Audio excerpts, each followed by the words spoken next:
Thank you all for coming here today. This is one of 3 lectures, all of which are going to be very exciting, that we're going to have during the last 3 weeks of the semester. We originally had them all spaced out in a rational manner, and then one of our speakers wanted to reschedule, and then another of our speakers wanted to reschedule, and so they're all compacted into the last 3 weeks. Today, I think we're going to probably have the most timely of all the lectures, and certainly to deliver it, one of the best informed, kind of state-of-the-art experts that we've ever had here at Texas Tech. He's been here before. He loves Texas Tech, and that only speaks well of his judgment. Pandering with my tie selection here. And his love of ribs. Our speaker today is Dr. Paul Springer. Many of you remember him. He last talked about robotic warfare. This time, he is going to talk about something related and certainly as important, and I might say, something very much in the news, cyber conflict. Dr. Springer writes about an awful lot of things.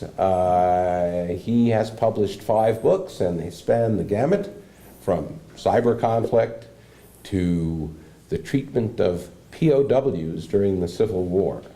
He knows a very great deal about a very great number of things, and he is unsurpassed, as far as I can tell, among all the people we've had here, in his ability to deliver complex subjects in not only a very accessible and understandable form, but a very entertaining form. And it's going to be so entertaining that I am doing you an injustice, wasting your time by standing here. Let me introduce Dr. Springer, who is, I should say, Professor of Comparative Military Studies at the Air Force Staff and Command College in Montgomery, Alabama. Let's give him a hand. Thanks, Steve. Appreciate it. Well, I spoke to Steve about maybe setting the bar a little lower, so I really don't appreciate that introduction even in the slightest, because now you're going to expect a bit of a show as opposed to somebody just droning on. But I'll do the best that I can. I'm here to talk to you about cyber conflict. And cyber conflict is something that's been going on for quite a while. We'll talk a little bit about the history of it. But quite frankly, this is going to be a fundamental problem for your generation in a way that it has not been for mine, and it will not be for generations older than mine. This is going to be your baby to try to fix. We're apologizing in advance because it's our fault. We are the ones that created the mess, and now you're going to have to clean it up. And while you're at it, if you wouldn't mind solving the national debt and some of our other social problems, that'd be great too. But today, I'm going to focus just on cyber conflict. Now, like I said, it's been around for a while. This is not really a new concept, the idea of people using computers as a mechanism to attack one another. And traditionally, that means to attack information systems, whether it's trying to steal information that somebody doesn't want you to have, whether it's trying to corrupt information so the original owner can't use it, whether it's trying to destroy information so it's not available for anyone. These are all traditional uses of cyber conflict. Now, in the middle is an Israeli individual named Ehud Tenenbaum. He's one of the earliest cyber attackers who really came to international note. He and a couple of teenagers from California thought it would be a good idea in the 1980s to see if they could break into the DoD information network. And they found out there was almost no computer protections to stop them from hacking in. Essentially, all they had to do was guess the right web address, and they could start roaming around in the DoD systems. Now, they weren't getting into particularly classified items. At the time, most of the most important information was stored either on completely separate computers or only in hard copy form.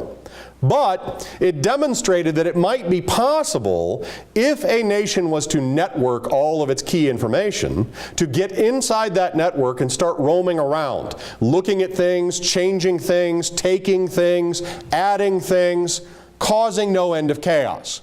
Now, they did it for fun. They did it to see if it could be done and for some notoriety in the burgeoning computer world. Now, this would absolutely terrify us if we knew somebody was doing this type of thing within Department of Defense networks. In Tenenbaum's case, the United States government realized what he had been up to, and after a fairly minimalist investigation, they were able to figure out who was responsible. We then contacted the Israeli government and said, hey, if you wouldn't mind, we'd appreciate it if you arrested this guy and sent him over to us. Just a quick extradition so we can prosecute him for engaging in computer crimes. To which the Israeli response was, no, we can't.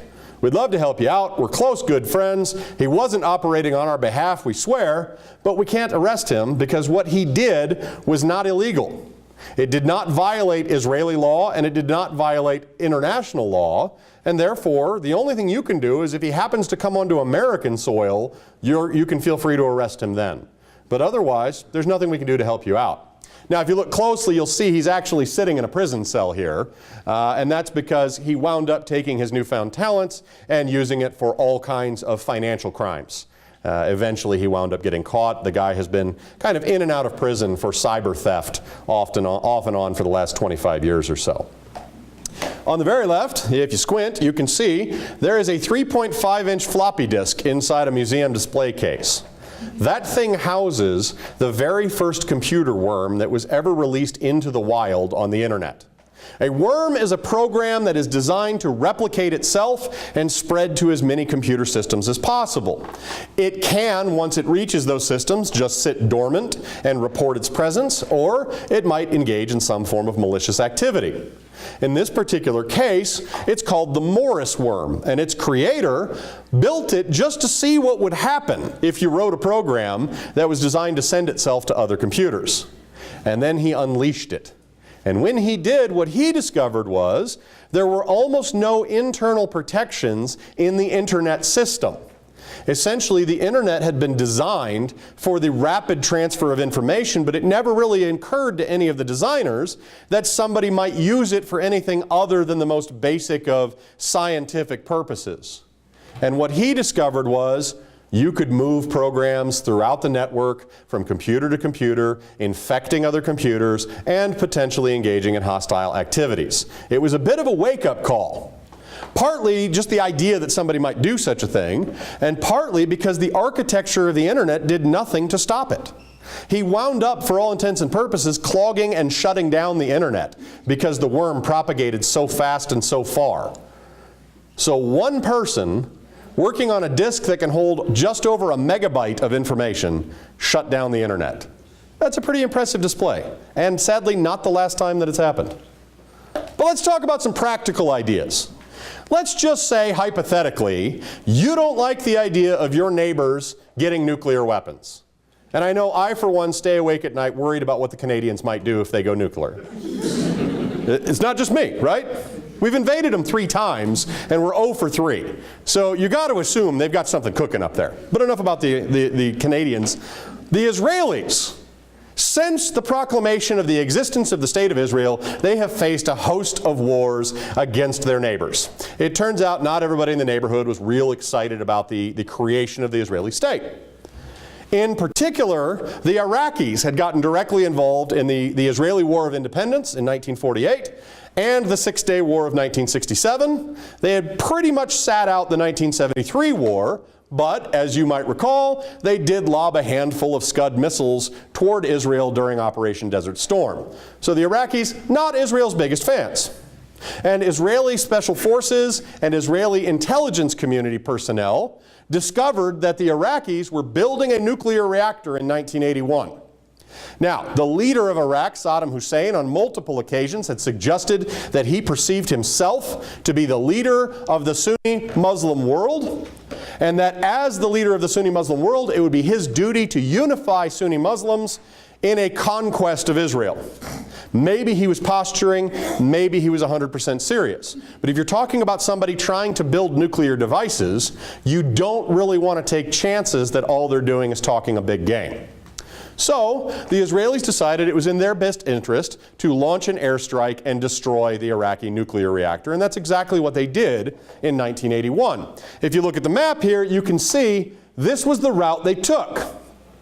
So they actually flew across Saudi Arabia, and there's still a lot of question today. Did the Saudis not know they were there because their air defenses weren't particularly great, or did the Saudis know they were there but not care that they were there, because the Saudis weren't real excited about the idea of an Iraqi nuclear device either. We don't really know, and the Saudis oddly don't want to tell us. Bottom line, Israelis bomb the site is destroyed, Israelis make it clear to the Iraqis, if you build another reactor, we're going to do the exact same thing, so don't waste your time and money, just give up your nuclear ambitions. Fast forward a little bit. Turns out, sorry, I'm jumping ahead on myself even. In 2007, the Syrians apparently had not gotten the message. The Syrians built their own nuclear program. They imported a lot of information from North Korea, including some technicians, to help them set up their facilities. The Israelis got wind of it. But the Syrians knew what had happened to the Iraqi reactor. They knew that the Israelis would not be okay with this. So they also imported a first-rate air defense system. They bought an entire air defense system from the Russians, which really stimulated the Russian munitions industry, so good for everybody that we love in the world.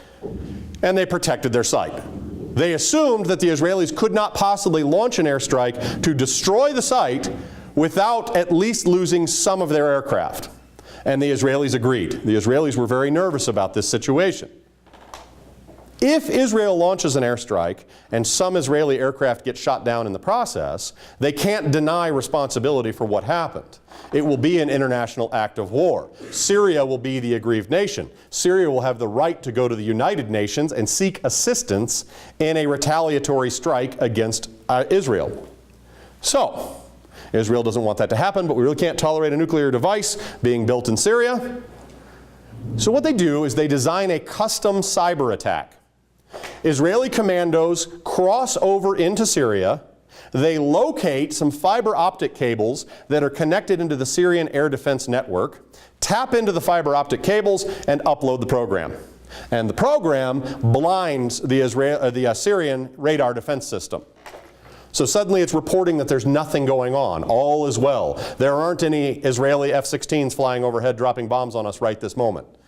The first you know that you're under attack is when the bombs start detonating, leveling the nuclear site. By the time that happens, the Israelis are almost all the way back across the border. The Syrians don't get off a single shot, and they can't figure out why their air defense network didn't work. The reason? Because it had been subjected to a significant cyber attack, a custom-designed program that enabled a kinetic strike. It's a big deal. They know it was the Israelis. There's no real question about that. But the Israelis aren't talking, and the Syrians can't actually prove it was the Israelis. So what do the Syrians do? Well, they're not legally allowed to have a nuclear reactor site, so they bulldoze the whole thing and pretend it never happened. They literally cover up the area, clear off the soil, pretend nothing had ever been built there. Of course, anybody that happened to be looking at the area from, say, a satellite or an aircraft flying overhead could demonstrate, like these photos do, that the site existed and it was destroyed. Moving forward, Iran. Turns out nobody likes the Israelis in the neighborhood, by the way. Iran also does not like the Israelis. Iran also built a nuclear program, but Iran is far enough away from Israel that launching an airstrike was proving to be problematic. It didn't help that the United States was still in Iraq and made it clear in no uncertain terms that we would not allow Israeli aircraft to fly over Iraqi airspace in order to strike Iran. So, we've got a problem. We've got a sophisticated technological regime that is attempting to build a nuclear device. The Israelis cannot tolerate that, but they also really can't hit it with an airstrike. They could hypothetically launch missiles, but launching missiles in a neighborhood like the Middle East is asking for other people to shoot back at you before they know what your target is. So somebody, and I use the term somebody very carefully here, somebody started writing a custom computer program. And that custom computer program was designed to target the exact type of computer that's used to control the centrifuges that are being used to enrich uranium in the Iranian facility. This is an incredibly targeted, accurate cyber attack. It relied upon 4 previously unknown vulnerabilities in the Windows operating system. Normally, a cyber attack only uses 1. If you're a hacker and you discover a vulnerability nobody else has ever found in Windows, that is an extremely valuable thing. You can sell it. You can sell it to Microsoft. They'll actually pay you a bounty for finding it, and then they will patch it. Or you can sell it to a malicious actor who's likely to use it for nefarious deeds, and they will also pay you for it. For somebody to use 4 brand new exploits on a single piece of software all but guarantees this was the work of a nation. This was the work of a country devoting massive cyber resources to the creation of this program. The name of the program, Stuxnet. So Stuxnet has been created, but there's a problem. The Iranian nuclear facility is not connected to the internet. It does not have fiber optic cables running around anywhere that commandos might wander into. It's completely air-gapped. You can't reach it. So if you're the Israelis, or whoever it might have been, you have to figure out how to deliver this program to a site that's 1,000 miles beyond where you can reach, and that you cannot reach via cyber attack. Somebody loaded it onto flash drives, and then they attached those flash drives to lanyards that looked exactly like the ones used at the Natanz nuclear facility, and then they dropped those flash drives in the parking lot outside of the facility. Now you're walking along.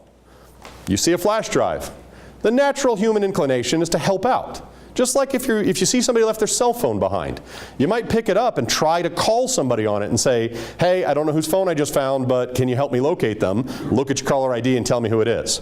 In this case, somebody picked up the flash drive and went, huh, that looks just like my flash drive.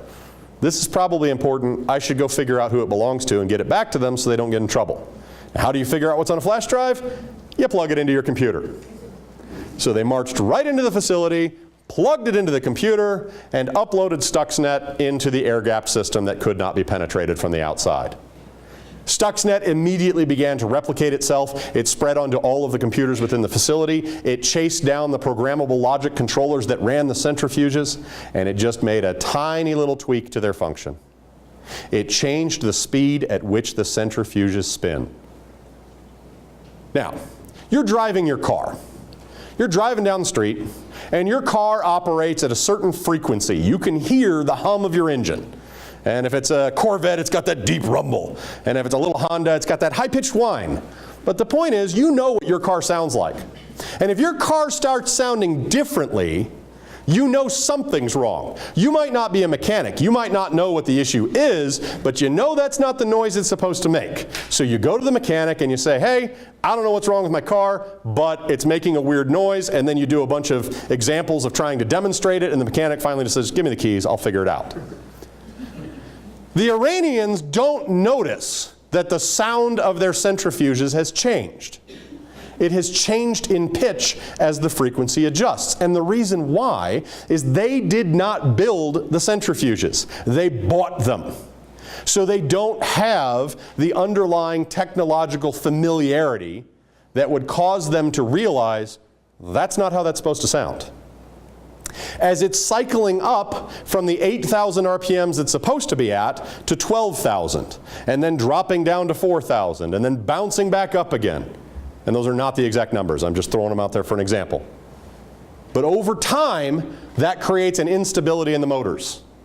And it causes the motors to burn out. Now, you know, if you're the Iranians, about what the failure rate's supposed to be. And over time, you realize for some reason your centrifuges are breaking down. But you don't immediately think, aha, there's something wrong with our cyber network.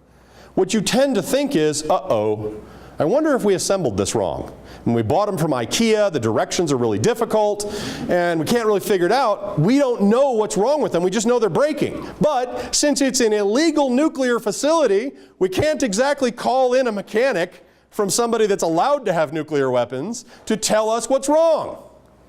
So what do? Well, we better shut the whole system down until we figure out what's wrong. Boom. You've just shut down the Iranian nuclear program.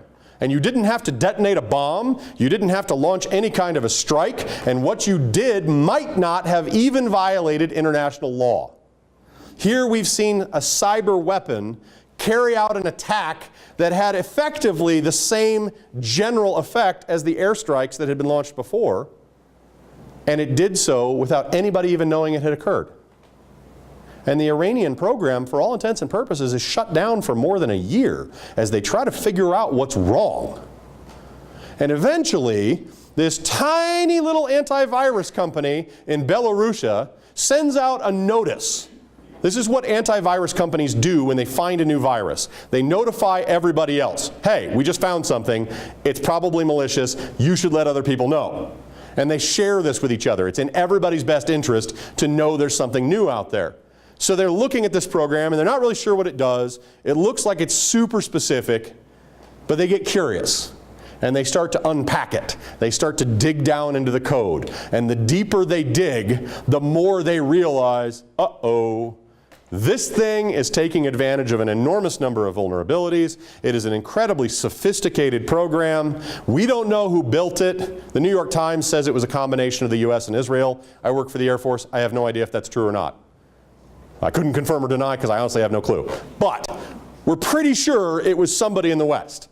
Because, among other things, it had a self-destruct command built in.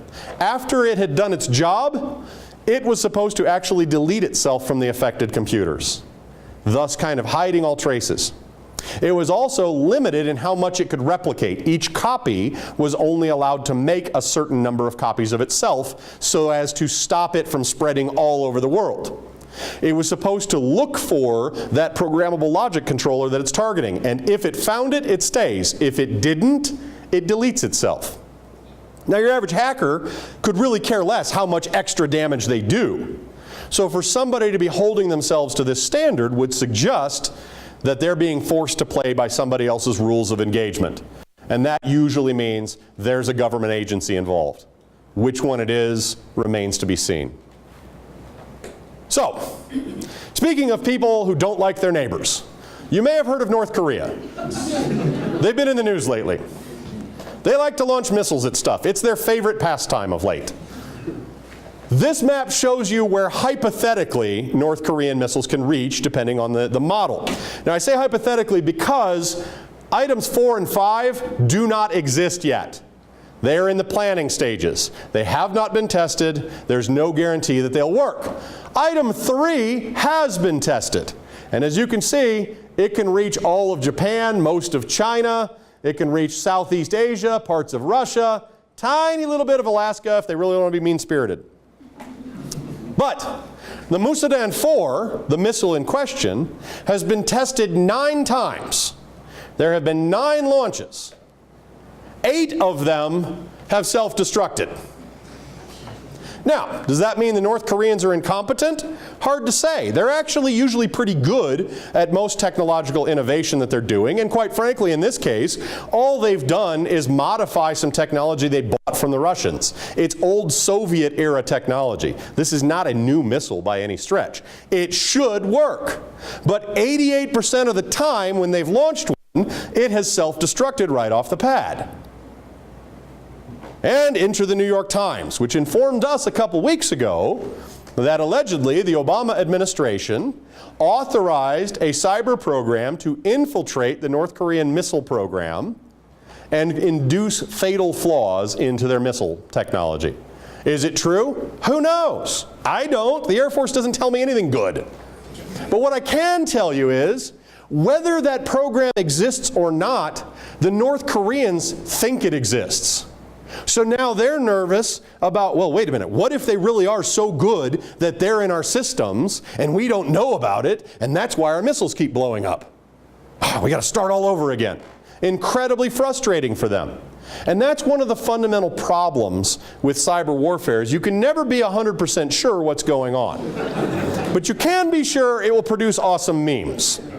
So there's that. This is the best use of that film I've ever seen, because the film itself is awful, but the meme, fantastic. This is my new wallpaper. All right, so let's talk about a few things that are annoying, that are cyber related, that are not cyber war. Cyber crime.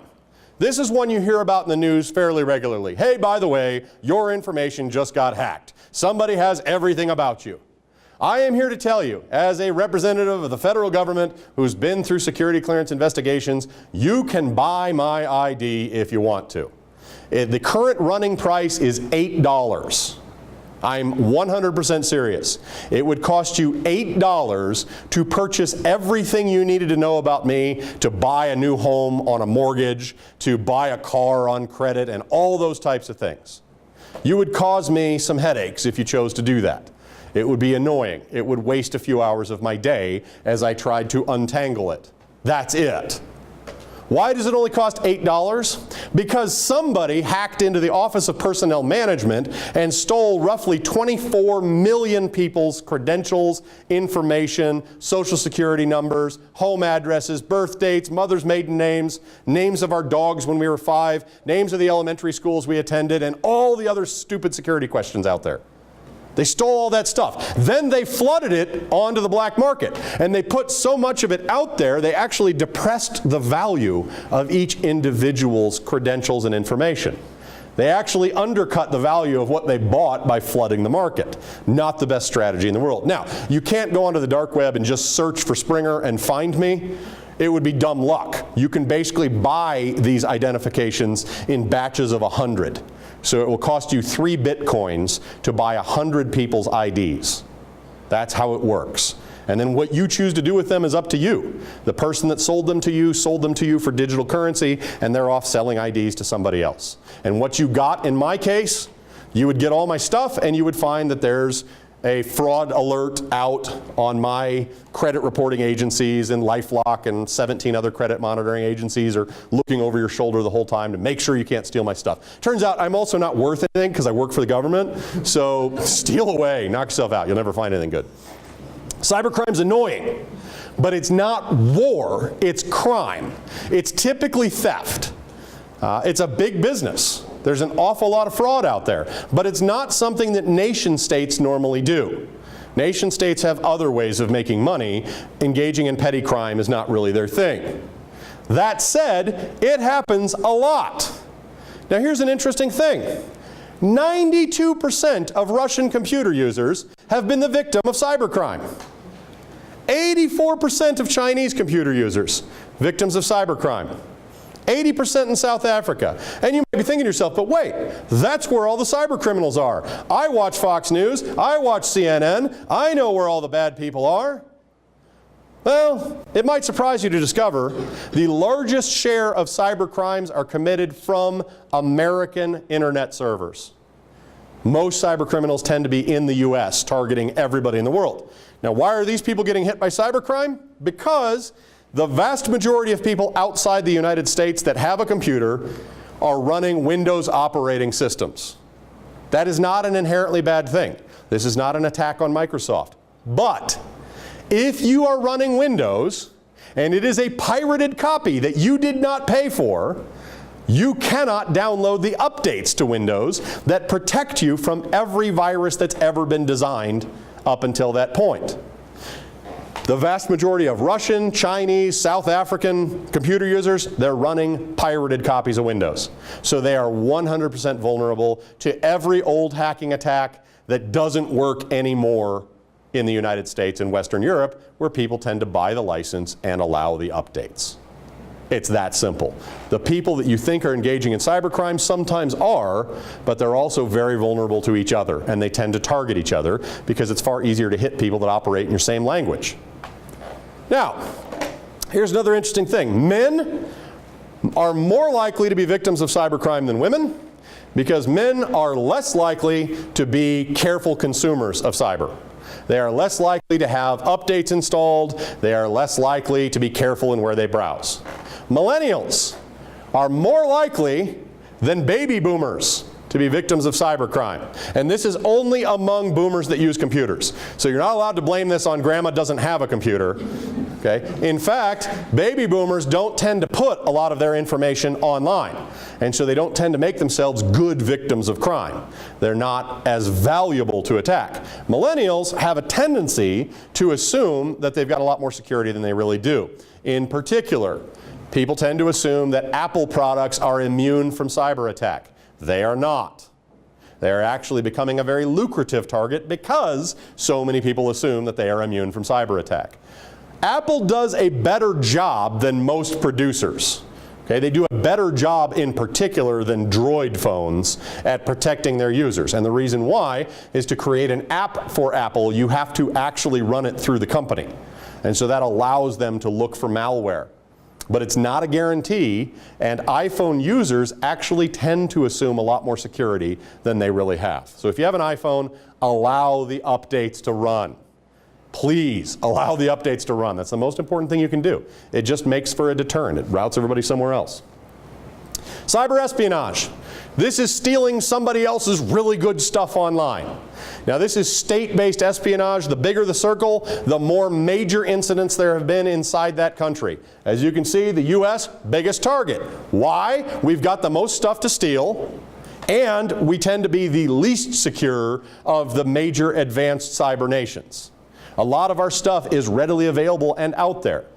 But one thing to keep in mind, if your entire technological program is based upon stealing information from me, the best you can possibly hope to be is at the level I'm at, but later than I got there. You cannot possibly surpass me if your entire technological development plan is to steal my stuff. You just have to sit around and hope I solve problems for you that you would really like to have solved. So it's not as bad as it sounds. It is a guarantee of being second. Now, if you were a distant 50th and you really wanted to move up in the rankings, stealing from the US would be a good way to do that. But if you want to be the top dog in the cyber realm, there's nothing you can do but good old-fashioned hard work.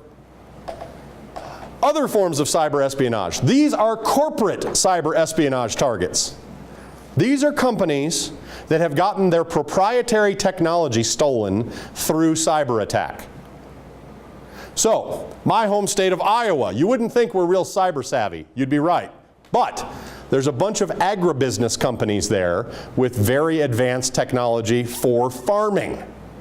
Places like John Deere, for example, have next generation tractors that are like robots and drive themselves and fly and stuff.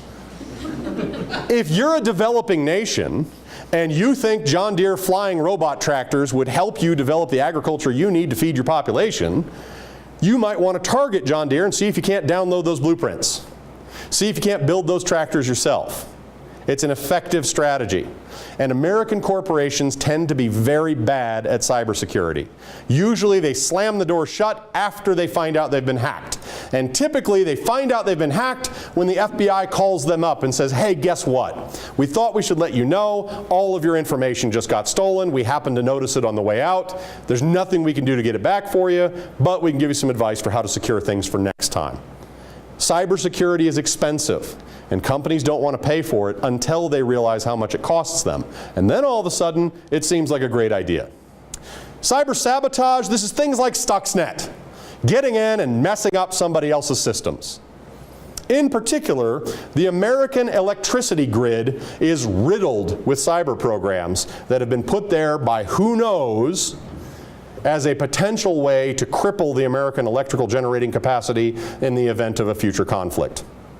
We find these programs all the time. They get snuck in there. Why?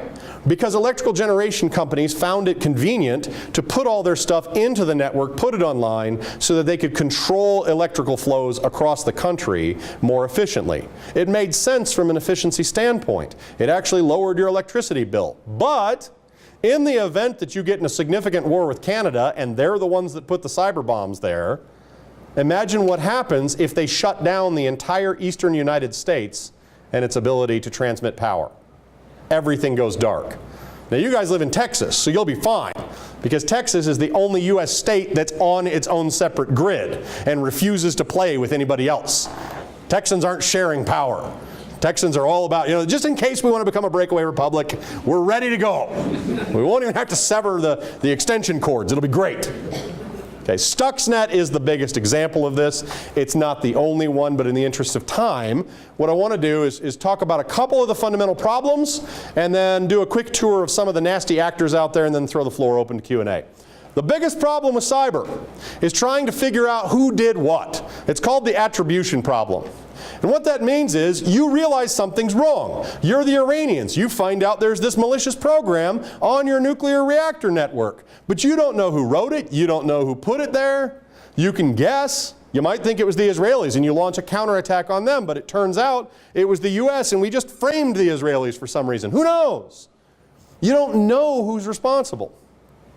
Trying to figure it out is an incredibly difficult challenge. Even if you take several months and you engage in cyber forensics and you break down a program, you can't be sure whether the clues you think you found actually point to the cyber actor you think is responsible. And even if somebody takes responsibility for an attack, you can't be sure they're telling the truth.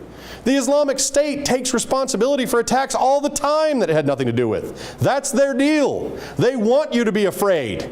They want you to think that they're responsible for every act of gun violence in the United States. So they take credit for it. How can you prove they didn't? That's their deal. So attribution is a fundamental problem, just figuring out who hit you and how you can hit them back. Another big problem is escalation. Escalation is where you raise the bar of violence. When you were a kid, your younger sibling came into your room and they took something. You know, they stole your favorite stuffed animal. And you walked over and punched them in the arm. You just escalated. So what do they do to counter-escalate? They scream for mom. Now you're in trouble. So what do? You wait till mom's done yelling at you and you let that younger sibling know you're coming for them. Oh, you'll be there. You'll be back to visit. Right? That's how escalation works. In the cyber arena, I do something that I think is going to be small. I'm trying to steal information from you, but on the way, I accidentally break one of your systems. You're on the receiving end. You think what I did was sabotage, that I deliberately broke the system rather than being incompetent. So what do? You hit me back. You deliberately break something. And now I think, well, that's not cool. All I did was look at your stuff, and here you are breaking my stuff. So I'm going to hit you back. And sooner or later, one of us gets sick of doing this via computers and starts doing it in the physical realm. Now you've just escalated to the possibility of people dying as the result of a cyber attack. That's a problem. A lot of times there are unexpected secondary effects. You upgrade the operating system on your phone and now 3 of your apps don't work anymore. That wasn't expected. That's not how that was supposed to work. But that happens sometimes because programs don't always interact well.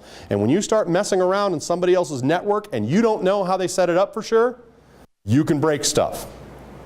Now, if you were to talk to the former commander of US Cyber Command, Keith Alexander, he would tell you, yeah, the Chinese get into our stuff. The Chinese are in our systems. But they're like drunken burglars. They may get into your house, they may steal some things, but you'll know they were there. They're going to make a lot of noise, they're going to knock a lot of stuff over.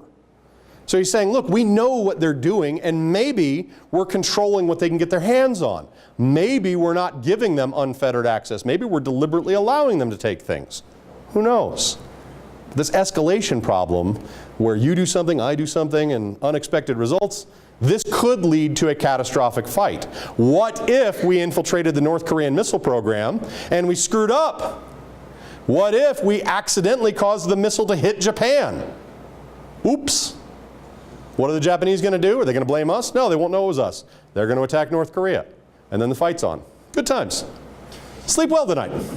Okay, then the third thing is structural flaws. The internet itself is not well set up for defense. It was set up to facilitate the flow of information.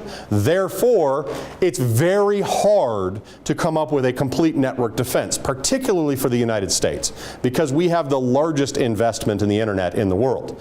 It doesn't mean that we're the per capita most wired nation. You wander around West Texas and tell me I'm wrong. But it does mean we have an enormous investment in this. Other countries, like North Korea, can actually sever their connection to the global internet. North Korea only has a single connection.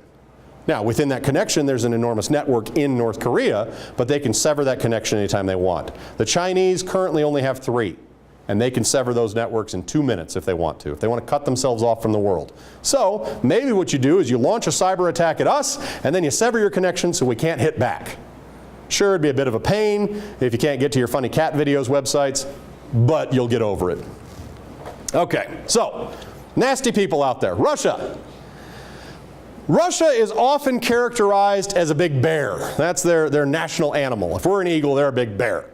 And Russia's cyber behavior is acting like a bear. Big, brute force, and kind of fuzzy. Russia has this annoying habit of launching what are called denial of service attacks. In particular, a great example. In 2007, the tiny nation of Estonia, which had been part of the Soviet Union but broke away when the Soviet Union collapsed, they decided that maybe they'd make some housekeeping changes in their downtown decor. This statue was in downtown Tallinn, the capital of Estonia. It's a statue of a patriotic Soviet soldier. It goes back to World War II. This was the Soviets' way of saying, hey, Estonia, you're welcome. We're the reason that Nazi Germany isn't in charge here anymore. Yay! Everybody hates Nazis. That's great. But when the Soviets kicked the Nazis out, they didn't leave. The Soviets stayed put, and they subjugated Estonia for the next 46 years. As you might imagine, to the Estonians, this is not a feel-good story. They're not happy about having been under Soviet domination for almost 5 decades. So what they decide to do is move the statue. Maybe we don't want that right in the middle of the living room anymore. We can shift it to the family den. They decide to move it to a military cemetery. And the Russian population goes nuts. How dare you denigrate the patriotic soldier? How dare you remove this wonderful statue commemorating our partnership in driving the Germans out? You bunch of ingrates. We'll show you.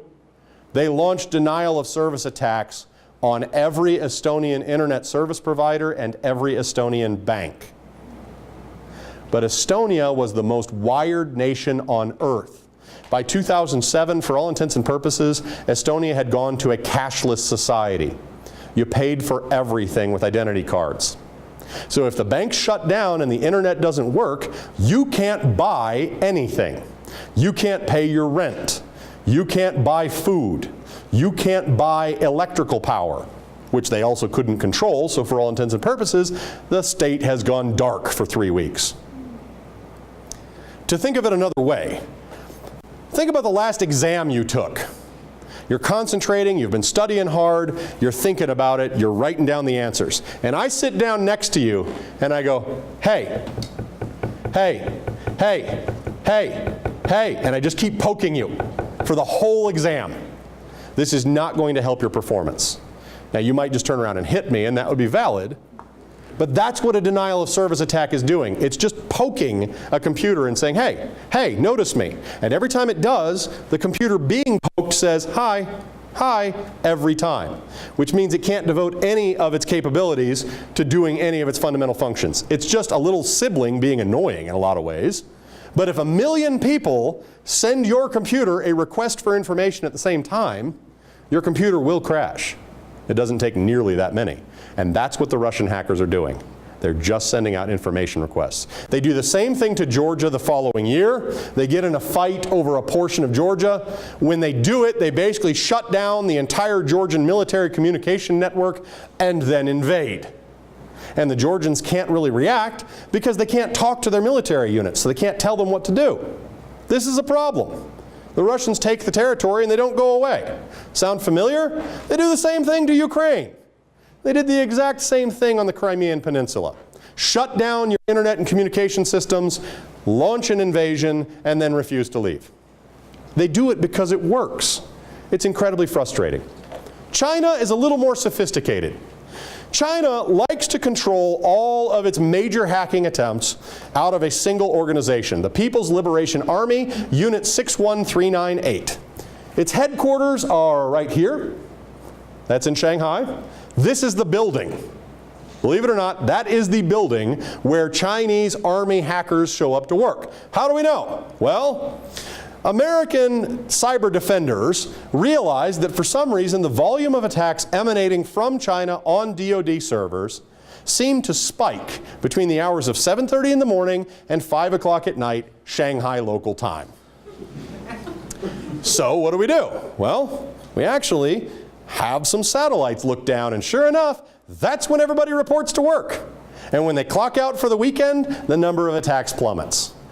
And we went, aha, we may be onto something here. Eventually, we were able to figure out that these 5 individuals were significant leaders within the unit. All 5 of them were actually indicted in an American federal court. What does it mean? Nothing. The Chinese have no interest in extraditing any of their personnel to us.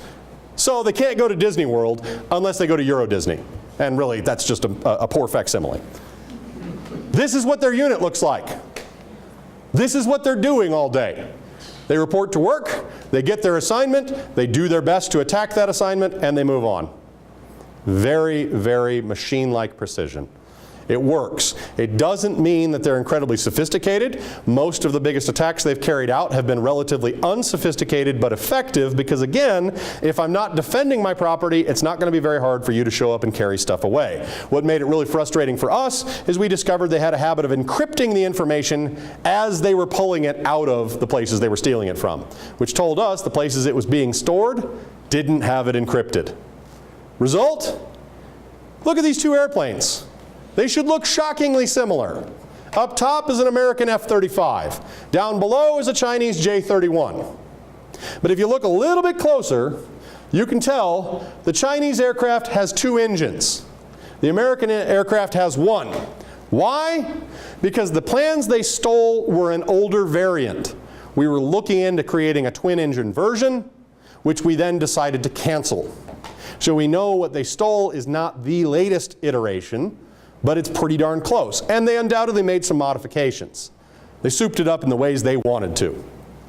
It's very similar to ours. It's far better than what they had, but there's no guarantee it's capable of everything that ours is capable of doing. And their pilots don't have the same level of experience. They don't have that foundation of knowledge.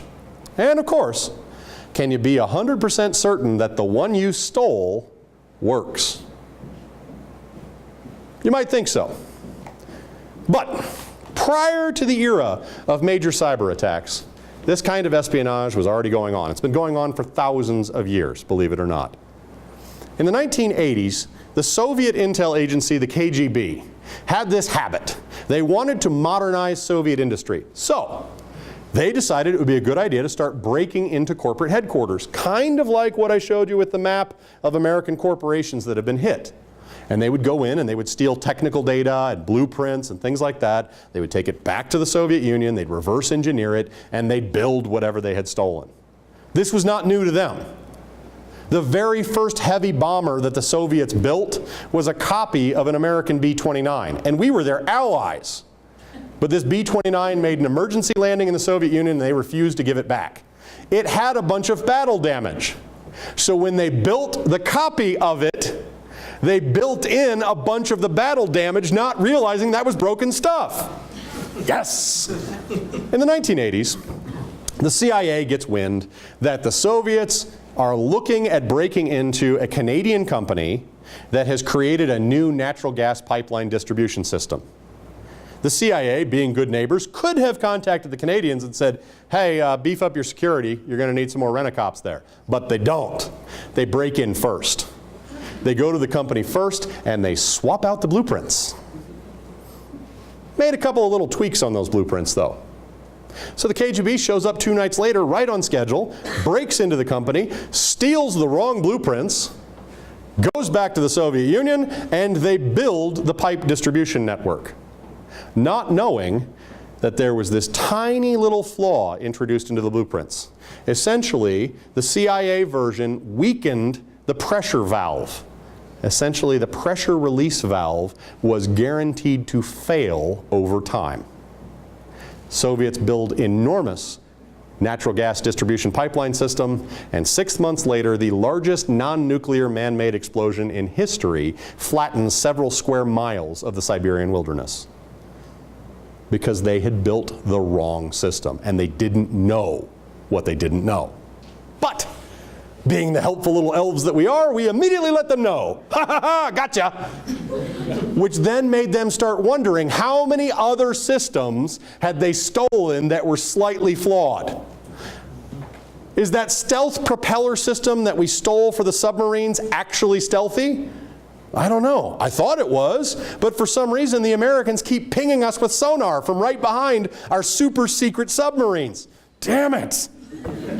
And so on and so on. So you can never be sure when you're stealing somebody else's stuff whether they expected you to steal it or whether you actually got what you thought you had. So take heart. Iran. They aren't particularly sophisticated. They are incredibly annoying when they decide to engage in cyber attacks. Like the Russians, they're kind of a brute force approach, but every once in a while, the Iranians get lucky. When they decided they were going to target the Saudi National Petroleum Company, Aramco, they pulled off a major attack. And they did it through a series of steps. Basically, they stole some credentials, they gradually wormed their way into the network, they implanted their software, they got that software onto every computer within the Aramco network, and on a pre-designated day, every single computer that Aramco owned wiped out all of its own data and then reformatted its own hard drives. Oops. 30,000 computers were turned into bricks in a matter of about 5 minutes. Now, Saudi Arabia's got some money. They can replace the computers.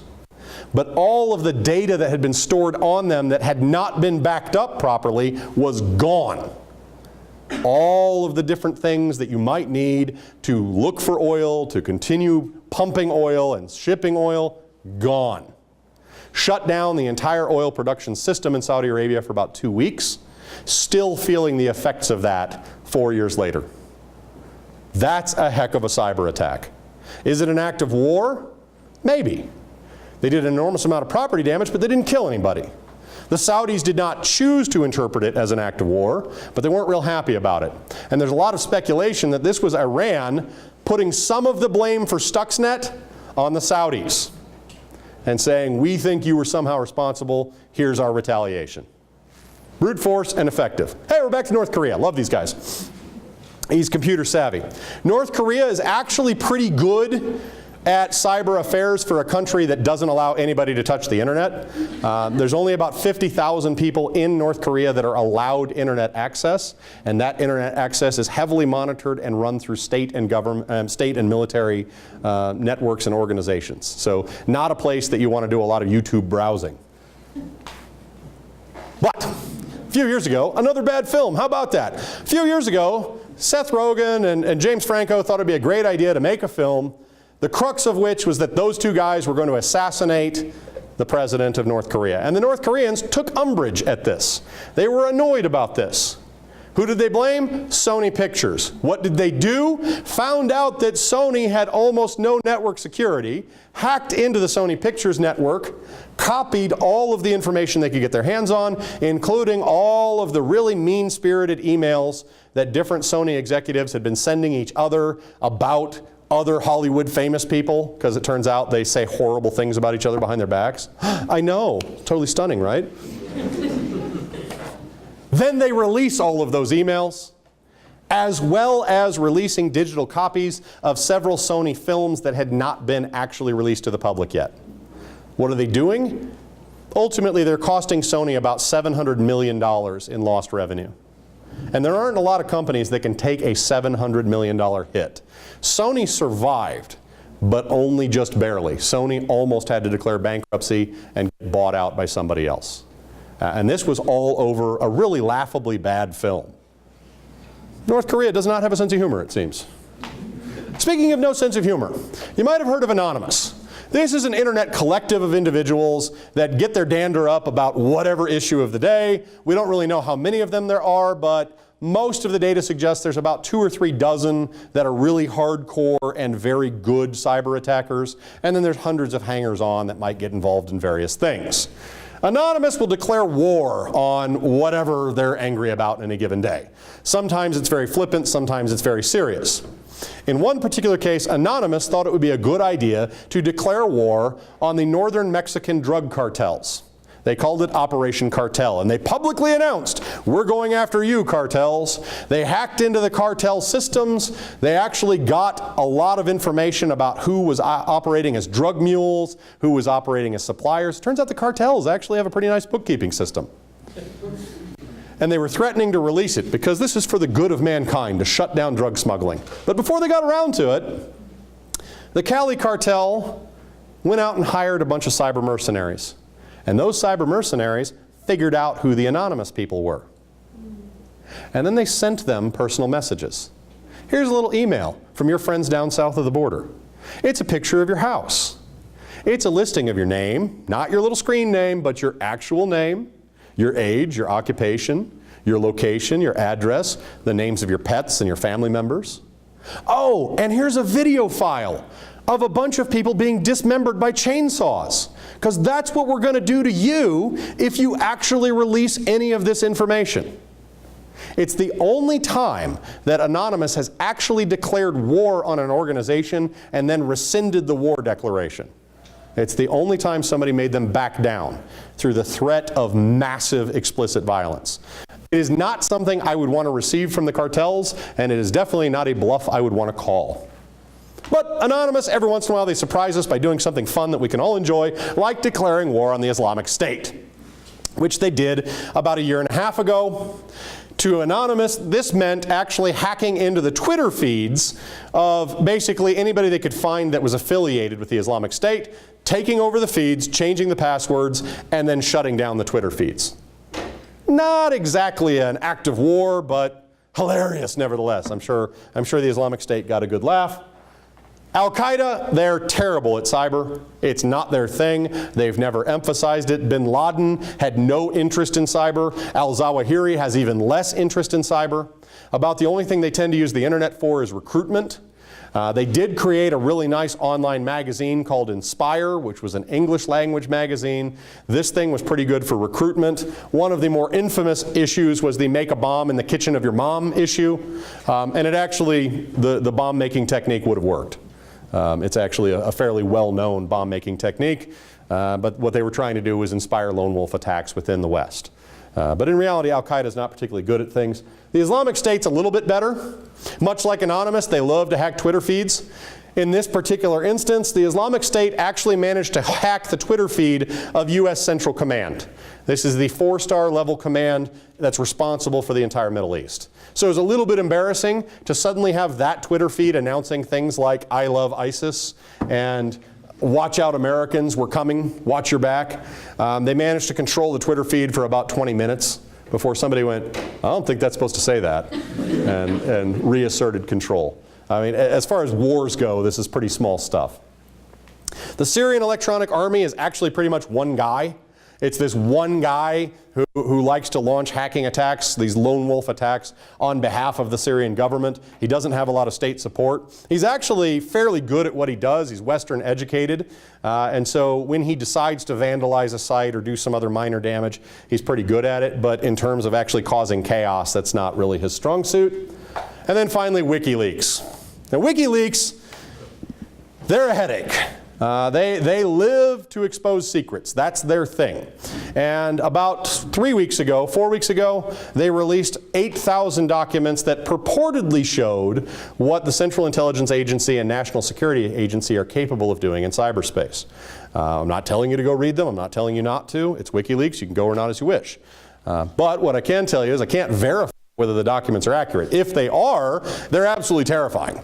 Because it suggests that the CIA is capable of hacking into any phone or other device, has cracked the encryption codes for international banking transfers, that effectively there's no system they can't get inside.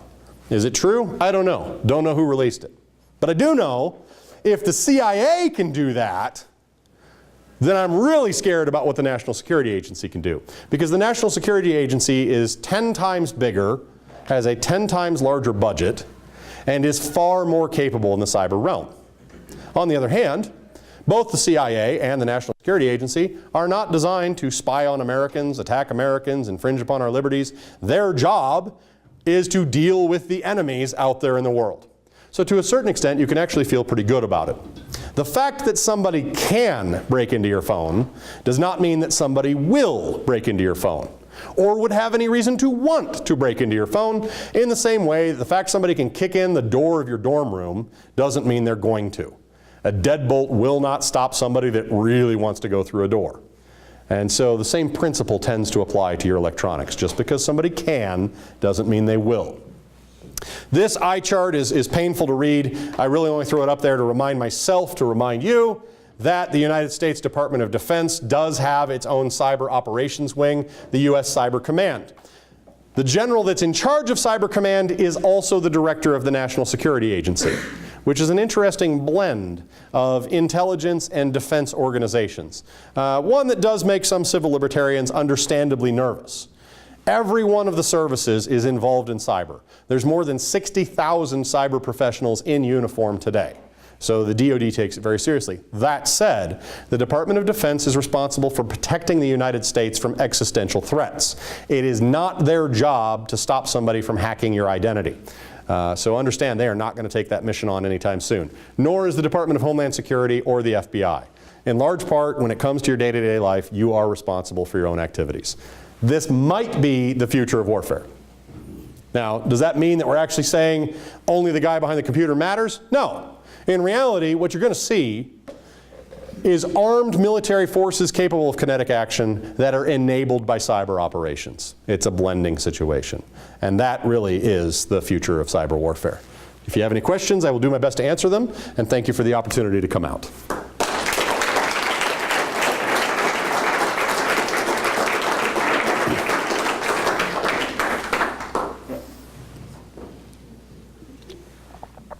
Sir. Quick question. You said that the U.S. was well connected to the internet, to the world network. Do you believe that the U.S. government and the military were able to fully protect that network? Will that ever come about? Nope. No? Yeah, short answer, no. In reality, nobody's ever created a perfect system to defend your home for the same reason. Okay? Any system I can design to defend, there's a way around it. I can make it difficult for you. I can create layers of defenses, but if you're determined enough, you will get into my house and discover there's nothing for you to steal there. So can I fully protect it? No. And it's a balance. How much do I want to spend protecting my home? If I spend more than the value of my home just to keep you out of it, that's pretty counterproductive. So I'm balancing, all right, am I willing to pay $50 a month for a burglar alarm system? Maybe, maybe not. If I've been robbed, I'm more likely to set up more defenses because I'm going to be a little more nervous about it. But in reality, no. It's unlikely you'll ever see the internet be perfectly secure. There's always going to be ways to hack it. And the government's not going to try. Now, a tangent, the U.S. government is actually probably the loudest voice in the international arena trying to prevent any kind of a cyber weapons treaty, anything that would prevent people from using cyber.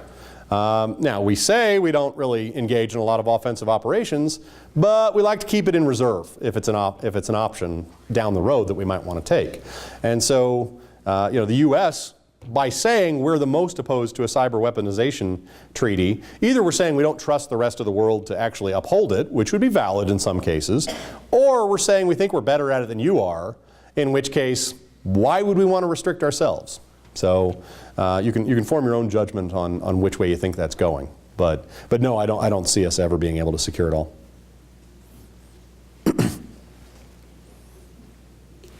Sir? It seems like the word hack is kind of spreading out into lots of different usages. Like we talk about Russia hacked the election, and my understanding in terms of technical computer hacking, they didn't really do much except break into a couple of computers and steal documents, and that was it. But then we were using this term in terms of there's the hacking of logical systems, computers, and there's the hacking of illogical systems, the news, and broader sense of information. How do you guys draw the line between those two different types of hacking? Normally, the first question is what kind of damage was done. So if there's property damage or if somebody's actually harmed, some kind of physical damage to a human being, that's a much higher scale of an attack than something involving espionage, for example. Espionage is frustrating, but it's not illegal.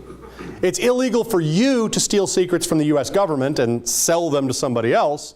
It is not illegal for you to work for the U.S. government and try to steal Israeli secrets. In fact, that's what intel agencies do all the time. And so for us, it's actually the notion of violence or damage that's the real delimiter on how you want to respond to a particular type of an attack. And you're right, the word hack has propagated all over the place now. There are life hacks that can make your life super easy and stuff. That's just the English language. The English language changes constantly. The word hack used to mean writing a program. It was called hacking it together because you weren't trying to be perfect, you were just trying to hack something together and see how it worked. And then hacker became somebody that could do that quickly. Hacking became the action of writing programs, which then became applied to the idea of intruding in areas that you're not authorized to go. So it's just the English language being its usual acquisitive self. Sir? So, do you think that cyber is ever going to break off and become its own branch like the Air Force did with? Yeah, it's actually a matter of significant discussion. On the one hand, I think it's entirely plausible. Right now, there's also a big argument about whether we need a separate space force for the same reason, because space is different and therefore maybe it should be separate. The problem that happens when forces break off is that you interact with each other. So the Air Force doesn't just fly in the air and ignore everything on the ground. It interacts with the Army that calls in airstrikes, and vice versa. The Army often provides targeting, laser designation for what you want to hit. Cyber touches everything. It's not a physical domain, but every service has to be acutely aware of cyber issues. And as a result, if you were to break away a cyber force and say, okay, you guys are in charge of the cyber domain now, then all the other services would either have to duplicate their efforts or would have to trust that that cyber force could handle all things cyber that might need to be handled. And the services just don't tend to trust each other that much. That's a lot of trust. In some ways, we already have a separate cyber force, and it's the National Security Agency. But it's not a DoD organization, though it's sort of kind of controlled by the military. It's under what's called Title 50, which is a portion of the U.S. Code. Title 10 of the U.S. Code applies to the military. So you have different rules for who can do what, where, and when. For example, it's okay for somebody in the military to kill an enemy under at least some circumstances. International law would suggest it is not okay for a member of the CIA to go around killing people. That intelligence agencies are not supposed to engage in lethal operations. They do sometimes, but they're not theoretically supposed to. And in the cyber realm, if you're going to expect everybody to trust this cyber organization and you're going to put them under military authority, that's really going to restrict what they can and can't do in the cyber realm, because there's very clear-cut rules of where it's okay to attack people and where it's not. I hope that answers your question. I kind of rambled around for a while. That's my specialty. Yes, sir? What's your assessment of how well higher education is preparing the future people who are going to be working in cybersecurity? Well, I mean, the U.S. is the most cyber-capable nation on earth, so there's a huge part of me that says it's doing a pretty good job. I don't think that everybody that goes through higher education needs to become a cyber expert any more than I want to see all of you become historians.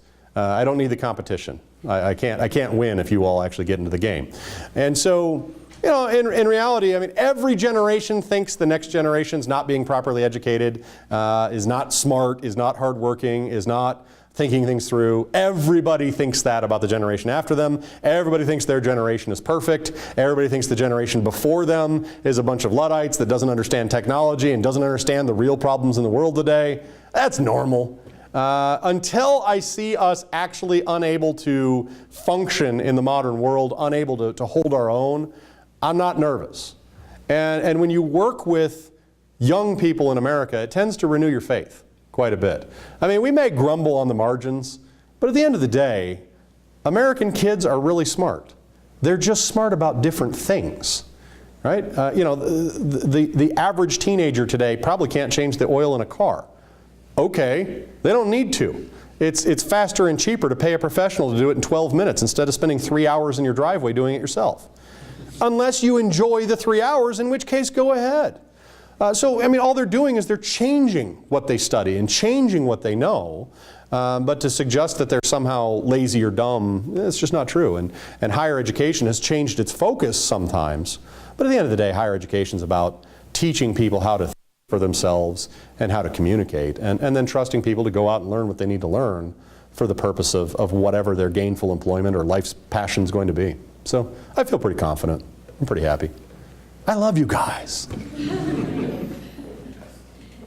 Sir?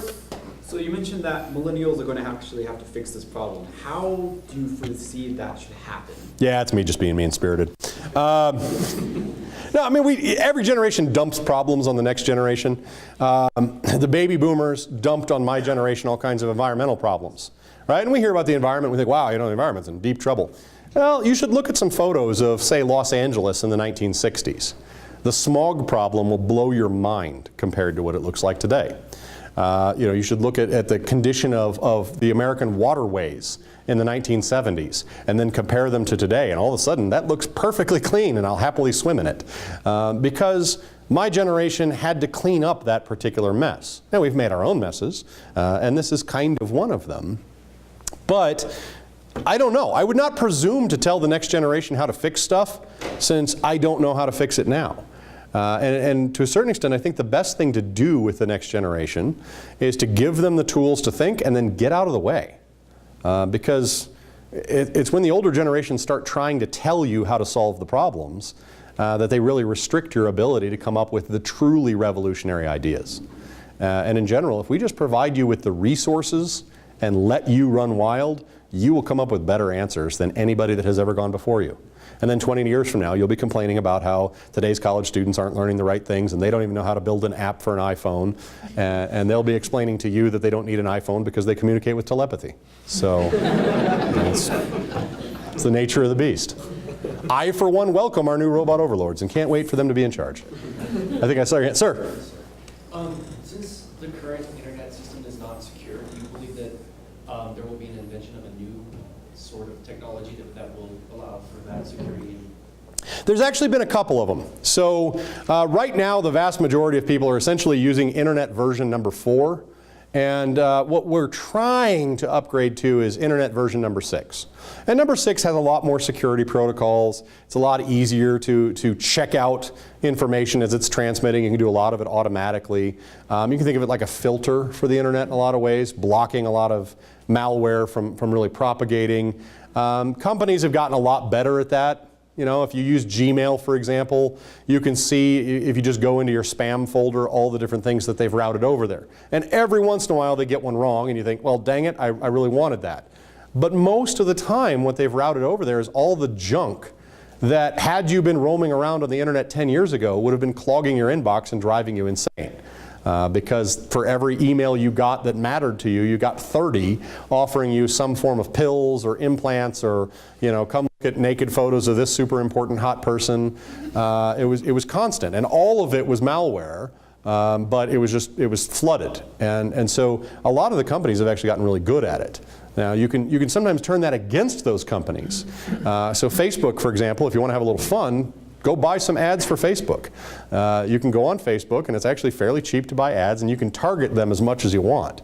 And so you can announce, I only want to target people between the ages of 18 and 20 in Lubbock who are fans of Bruno Mars and who have been to Nigeria.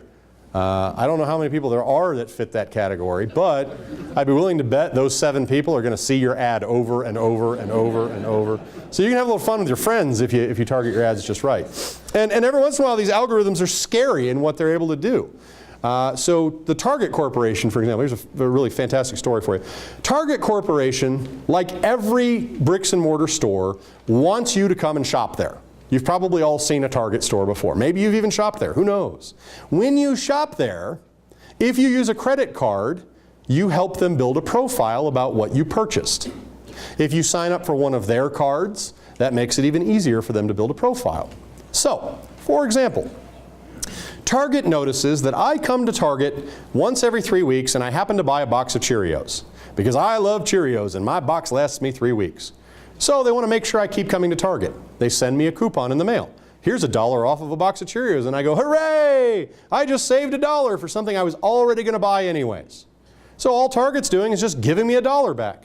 But they're gambling that when I come in to buy that box of Cheerios and I go there instead of Walmart because they sent me the coupon and it can only be used at Target, I'll probably buy some other stuff too. And even if they lose money on that box of Cheerios, they'll make money off of everything else I buy. But that's not enough, right? You don't want me to just come buy the same stuff every time. You want me to buy new stuff. You want me to try stuff with a higher profit margin. So you're Target, and you go, hey, most people that eat Cheerios like milk on their Cheerios. So we'll send him a coupon for milk, because we already know he's going to buy the Cheerios every 3 weeks, but now he'll buy the milk here too, instead of wherever he'd been getting it before. And most people that buy Cheerios and buy milk also like this other product, whatever it may be. And so they start trying to basically change your pattern of behavior so that you come back to Target to buy these things. And what they found is if you buy something at the same store twice, you're likely to keep going back there unless something dissuades you from going there. Fantastic, brilliant. We can make you a lifelong consumer. Just make sure you buy from us.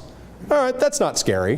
What's scary, though, is when it starts to engage in predictive behavior. And their coupon generator is not somebody sitting in a room going, Springer needs some Cheerios. It's just a computer tracking my behavior and auto-generating coupons that get sent to my house. If it sends me enough coupons and I never use any of them, it will stop spending the money to send me those coupons. If it can get my email address and send them that way, and I ever use a coupon from my email address, it's now cheaper for them to convince me to come into the store. Great. So their algorithm starts predicting my behavior and what I might want in the future based on what I have bought in the past. And there's a very specific instance from New Jersey from a few years ago where the Target algorithm looked at somebody's past behavior and went, here's some products you might like to have. You probably want to buy some diapers, some baby formula, maybe some towels, some onesies, a crib. Here's all kinds of stuff you might want for your new baby. And it sends it to a 15-year-old girl. And her father is not amused that Target seems to be suggesting that his little angel is sexually active. So he contacts the Target Corporation and says, how dare you send this stuff to my daughter? She's a sophomore in high school. What is wrong with you people? To which Target apologizes profusely and says, look, it's just an algorithm. It makes guesses. Sometimes it makes mistakes. It's a computer quirk. Here's a $50 gift card. Please don't sue us. Here you go. And 6 weeks later, he has to contact Target again and say, yeah, I'm really sorry. My daughter's pregnant. Target had predicted her pregnancy sooner than a home pregnancy kit could actually confirm it.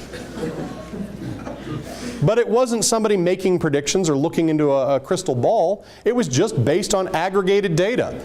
If people start buying diapers, what did they buy 9 months earlier that might be an indicator? Well, maybe they bought large quantities of alcohol or other party supplies. Maybe they bought condoms at a higher frequency. I don't know. All I know is the computer identified a pattern. 8 months out from giving birth, people are more likely to buy things that are anti-nauseal in nature, like Pepto-Bismol. So there's a data point. And 6 months out, people are more likely to buy maternity clothes, and so on and so forth. And so this algorithm just auto-generated coupons, sent them out, and proved to be actually a more effective predictor than your basic urinalysis test. Welcome to the brave new world. Good times. Follow on? Follow-up question. Yeah, go ahead. So to what extent do you think that that should be allowed, right? Because at one point, that information and that prediction can be used against you Yeah, hypothetically it could. And in reality, that's capitalism, right? You know, you're entitled to sell me as much stuff as you can, and it's my fault if I'm dumb enough to buy it. You know, could that theoretically be used against you? Absolutely it could. And in social engineering situations, hackers or other malactors on the cyber systems like to get as much information about you as they can, so they can try to shape their approach and convince you to be more likely to give them more information, to help them steal from you. You know, if you see me wearing this red tie, maybe you're a huge Texas Tech supporter, and you're thinking, red tie? That guy's got some taste. But then he goes and tells you he's from Texas A&M. Oh, oh, we built a statue with its butt pointing at College Station. When are they going to take the hint, right? Okay, we got it. We took the hint. We understand. We left the conference thanks to you guys. So, you know, do you really want to live in a society that says you can't build these auto generators for coupons? Because how many people are happy to get free money, right? Oh, hey, free money. I was already going to buy that stuff anyways. The pregnancy kit, maybe not. Didn't expect to buy that. But turns out they did save the 15-year-old some money. So, you know, there's that. Got to buy the diapers somewhere. Might as well be with us, you know, another lifetime. So, you know, do you really want, I mean, that's the great question, right? And there are other countries that use those types of algorithms to track their populations. You think North Korea doesn't have a profile built up on every single member of North Korean society? They absolutely do. But what you might not know is there are a bunch of private companies that have a profile on every single person in this room. Every one of you has a digital footprint. And it is perfectly legal what they're gathering from you. And sometimes you make it voluntarily available and sometimes you don't. But what they're gathering from you is just aggregate data that builds a profile about you. And then they will sell your profile to anybody that wants to buy it. Now, they're not collecting your Social Security number. That would be illegal. Selling somebody a Social Security card is a felony. So that's a big no-no. But telling somebody that you like Cheerios more than you like Wheaties, meh. You know, go to my Facebook page. I'm liking Cheerios all day long. Not true. Right? But maybe I don't have any of the privacy settings set on my Facebook, so you can see what bands I like and what movies I enjoy and how I spend my spare time.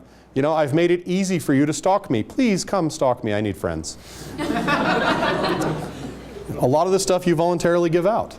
You know, you start looking around the room and you can tell some of the things that people are interested in or they support. You know, how many Texas Tech shirts do I see here?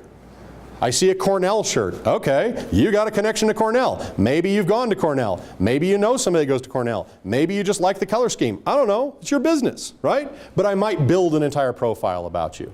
And that just be one data point. You know, so yeah, I'm terrified, really, and I plan to move to a cabin in the woods. All right. Oh, sorry, didn't see you there. I'm sorry. My vision only looks at one person at a time. Yes, ma'am. Besides having certain privacy settings and updating your computer and having privacy software, what else would you suggest? Those are the big ones. What she said is updating your privacy settings. You know, don't let everybody see everything about you. You know, restrict it. And maybe don't agree to be friends with everybody that asks to be your friend. It turns out, for some weird reason, there are apparently thousands of 17-year-old women that really want to be my friend. And the weird thing is, they only have one profile picture and no activity on Facebook. So, you know, I mean, it's totally safe though. So I'm gonna click yes. You know, a lot of times it's just being kind of skeptical of what falls into your lap, and then just updating your systems. Let your phone software update. Let your Windows software update. It's not perfect. But it's the same as locking your door when you leave your domicile, right? It's not perfect, but it's more likely that, you know, if somebody's walking through the dorm and they're just checking door handles, they're going to find one that's open. That's where they're going into to steal stuff. They're not going to start kicking doors down unless that's the only option. And even then, they're probably not going to kick doors down unless they know what's inside there that they're going after. So it's about deterring people and just make it harder for them to get to you. If somebody really wants to target you and is very cyber sophisticated, yeah, they can probably find some stuff out about you. If somebody steals your ID, if somebody steals your identity and starts opening accounts, there's all kinds of legal protections. It's annoying. The first time it happens, it takes you a few hours, maybe a couple days to untangle this and figure out how the credit protection and stuff like that works. If somebody does it again, it'll take you about an hour. How do I know this? I've actually never had my identity stolen, so be the first. But the best cybersecurity expert that I know, and if you're looking for one book to read about cyber, it's not mine. Okay? It's by a guy named Martin Libicki. And his book is called Cyberspace in Peace and War. It is fantastic. Chances are the library has it. Don't all of you try to check it out at once. But it will teach you everything you need to know about cyber in a single book. It doesn't use a bunch of jargon. It's actually very readable, very accessible. It's broken down into about 10-page chapters, so very easy to pick it up and put it down. And it is the best volume on cyber. In both crime, sabotage, espionage, war, all of it's in there. It's absolutely fantastic. And the reason I bring him up, first of all, because it's a great reference, but second of all, Martin Libicki. This is this guy that knows more about cyber than probably anybody on the planet, and he has had his identity stolen multiple times. And I said, geez, Martin, come on, man. How's your credibility when you're getting stolen? He's like, look, you know, I'm in the OPM too. My stuff gets sold. It's no big deal. First time was annoying. Second time took about an hour. Third time took about 20 minutes. Nothing actually hurt him long term. It was irritant. It was a little bit of his time wasted. But if somebody steals your credit card and goes and starts charging stuff, you're not liable. The credit card company has an algorithm that's likely to notice that you don't live in Arkansas. You're currently in Texas. And so if all of a sudden you're buying stuff in Arkansas, but an hour ago you were buying stuff in Texas, chances are one of those cards is fake. Now, which one of them is being used at a store that you frequent regularly and which one of them is being used out of the blue? I bet that one's the fraudulent one. And then they just call you and say, hey, are you in a hotel in Arkansas buying stuff online? This actually did happen to me. No. Okay, we didn't really think so. We're going to send you a new card. That's it. No cost. Just here's a new card. We'll take it from here. We've already notified the police, you know, so on. And so just doing the basics is the most important thing you can do, and it doesn't take much time. But it deters. It makes you less of a victim, and then they'll go somewhere else most of the time. Cyberspace in peace and war. Sir, and then I'll come to you, ma'am. I spent some time in the Navy, which has a large amount of money spent on hardware, pretty large amount of money spent on personnel too. I don't understand the mix of hardware and personnel and stuff in the cyber area. Can you give me some sense of how that works? Well, I mean, you know, in reality, just using this phone, if I wanted to, I could launch massive cyber attacks. You know, it's a matter of programming it, setting it up, and sending it out. So the entry cost to getting into the cyber world and causing problems is really low. You need an internet connection and some form of computer. That's it. Now, obviously, you can get a lot more sophisticated. You can spend tens of thousands of dollars on a massive personal computer system, and you could spend millions on building an enormous network and that sort of thing. But the actual entry cost to get involved and do something is really low. And so, you know, the breakdown of it is when you're talking about large organizations, it's how many computers do you have to buy, right? We're not all going to share one, so, you know, I guess we'll each have to have our own and so on. But the entry cost to being a malevolent actor in the cyber world is very low. So if you're looking for a good life of crime, that's the way to go. Yes, ma'am. You mentioned previously the discrepancies where if you're buying something in Texas versus you get a notification that you bought something in Arkansas. A few years ago, I traveled to Europe and I let my banking company know, hey, I'm going to Europe. Sure. Don't cancel my card or anything. So nothing happened there. Everything was working fine. And then before I'd been to China and I said, hey, I'm going to China.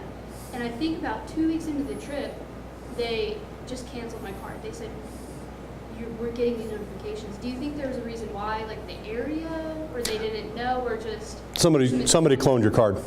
That's all it was. It was the exact same as if it happened here. You told them don't cancel my card, and that's totally understandable. But somewhere you used your card and they made a copy of it. And the moment they did and they started charging, if, you know, depending on how sophisticated the copy was, a truly sophisticated copy is indistinguishable online from your actual card. So there you are in Shanghai, and there's somebody in Beijing using the exact same card, and your company can't distinguish between the two. Normally, they try to get a hold of you. They try to call you or they try to email you, but maybe they couldn't. And the thing is, they're the ones that are going to be liable for all those purchases. Since they're not sure which one's you, they cancel them both, and then they try to sort it out later. And it's annoying. It's incredibly frustrating. And the fact of the matter is, this is the primary reason that American cards now have that microchip in them. The Europeans have been doing the microchip for 15 years. American credit card companies were kicking and screaming and didn't want to do it. And the reason why is because to convert over to the microchip in every single card was going to cost them $2 billion. That's an insane amount of money to ask them to pony up.